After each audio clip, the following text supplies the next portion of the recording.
Music by Shankar Singh.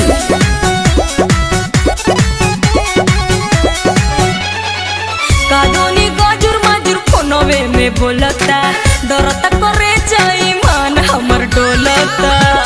हे देवजी देखी ना कादोनी गाजुर माजुर फोनवे में बोलता डरता करे जाई मान हमर डोलता। तने धराइबू तो हम देखें।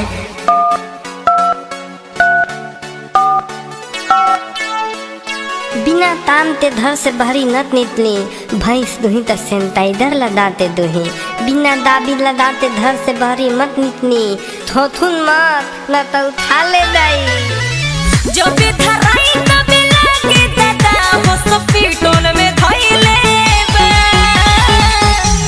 इसी सितम सभा का मोबाइल में पहिले बा सरकारी चलाइले बा। इसी सितम सभा का मोबाइल में पहिले बा सरकारी चलाइले बा।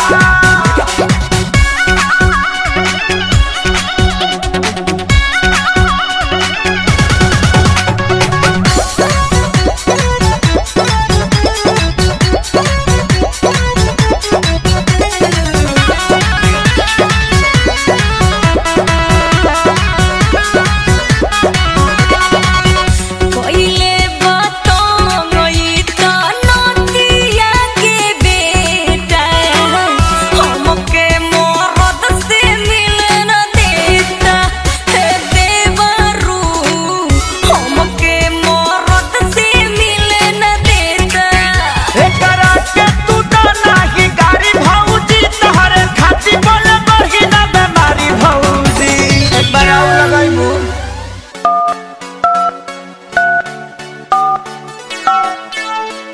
कोविड-19 से बचे के लिए आहा सब घरे में रहो। सरकार का निर्देश का पालन करो। दिन में भर दिन साबुन सरफ से हाथ धो। गरम गरम पानी पियो और हाथ में सैनिटाइजर लगाओ। सटे न देता के हो के लगे सबके जहु आइले बा। इसी सितम सभा का मोबाइल में पहिले बा सरकारी चलाइले बा।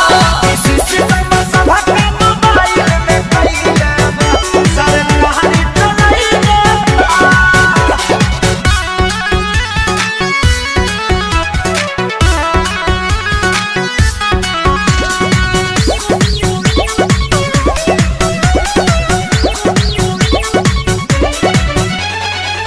सैया पवन से मिलती मान करे मोरा।